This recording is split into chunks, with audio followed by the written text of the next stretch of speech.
அனைவருக்கும் வணக்கம். இந்த வெசப்பாட்டில் ரவீனா புலம்ப ஆரம்பிச்சிருச்சு. இப்போ லைவ்ல பார்த்தீங்கன்னா 3 பேர் இன்னும் பேசியிருக்காங்க. மணி, அதுக்கப்புறம் வெசப்பாட்டில் விஷ்ணு. அப்போ இந்த வெசப்பாட்டில் என்ன சொல்லுது அப்படின்னா, நம்ம பார்த்தீங்கன்னா காய்கறியாக நறுக்கி தரோம், நம்ம மே வேலை எல்லாத்தையும் பார்த்துடுறோம். ஆனால் விஜித்ராமா என்ன பண்ணுறாங்க அப்படின்னா, அதை மட்டும் போட்டு சும்மா அப்படி கிண்டி மட்டும் வச்சிடுறாங்க. கிண்டி மட்டும் சமையலாக ஒரு சாப்பாடை மட்டும் ஆக்கி வச்சிடறாங்க. மற்றபடி அவங்க வேறு எந்த வேலையும் பார்க்க மாட்டேங்கிறாங்க. அது மட்டும் இல்லாமல் நம்ம தான் 3 நாளாக பார்த்தீங்கன்னா பாத்திரமெல்லாம் கழுவிட்டு இருக்கோம். ஆனால் விஜித்ராமா கழுவவே மாட்டுறாங்க. நான் இப்போ கூட கழுவ சொன்னேன், ஆனால் நைட்டு தான் கழுவே அப்படின்னு சொல்லி அவங்க வாட்டில் போயிடுறாங்க. அப்படிங்கிற மாதிரி பார்த்தீங்கன்னா இந்த வெசப்பாட்டில் விஜித்ராமா முன்னாடி இருக்கும்போது வேற மாதிரி பேசும், பின்னாடி இருக்கும்போது வேற மாதிரி பேசும். அதான் இந்த வெசப்பாட்டிலோட வேலையை. எல்லா இடத்துலையும் பார்த்தீங்கன்னா ஆள் இருந்தால் ஒன்று, ஆள் இல்லாட்டினா ஒன்று, அந்த மாதிரி பார்த்தீங்கன்னா பேசி அந்த விஷத்தை அடுத்த மனசில் ஏற்றுறது தான் இந்த வெசப்பாட்டிலோட வேலை. அது மட்டும் இல்லாமல் இந்த மக்குமணிக்கு அவனும் அதே எண்ணத்தில் தான் இருப்பான். விஷ்ணுவும் பார்த்தீங்கன்னா இந்த மாதிரி விஜித்ராமா வேலை செய்ய மாட்டாங்க எண்ணத்தில் இருப்பான். அது வேறு விஷயம். ஆனால் இந்த விஷயத்தை இப்படி சொல்லும்போது என்ன ஆகும் அப்படின்னா, மக்கள் மத்தியில் விஜித்ராமா பார்த்தீங்கன்னா வேலையை செய்யற போல இருக்கு.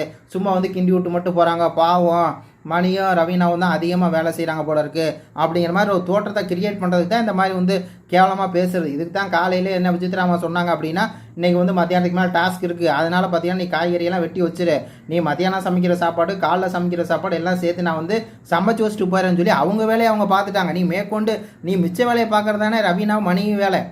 இப்போ அவங்க சமைக்கிற டிபார்ட்மெண்ட் எடுத்து அவங்க பார்க்குறாங்க, சமைக்கிறாங்கன்னா நீ மீதி வேலையை பார்க்குறது தானே ஓ வேலை ரவீனா வெசப்பாட்டில். அதை நீ பார்த்துட்டு ஏதோ பெருமையாக பார்த்தீங்கன்னா நீயே சாப்பாடையும் சேர்த்தாக்கிட்டு, அவங்க வரவே இல்லைப்பா, கிச்சனுக்கு வரவே இல்லை, சாப்பாடையும் சேர்த்தாக்கிட்டு இந்த மாதிரி பார்த்தீங்கன்னா விஜித்ராமா வேலையை செய்யலாம்னு சொன்னால் பரவாயில்ல. அவங்க நீட்டாக பார்த்தீங்கன்னா காலையில் அந்த ஏதோ ஒரு மாதிரி போட்டு அதை கிண்டிட்டு, அதுக்கப்புறம் மத்தியானம் தேவையான சாப்பாடை கிண்டிட்டு எவனுக்கும் சாப்பாடு இல்லைங்காமல் கொடுத்துட்றாங்களே.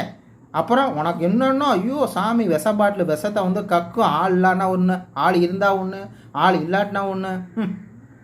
இந்த கேடுகட்ட வெசப்பாட்டெலாம் தூக்கி வெளியே போடுங்க அப்படிங்கிற மாதிரி தான் இருக்குது.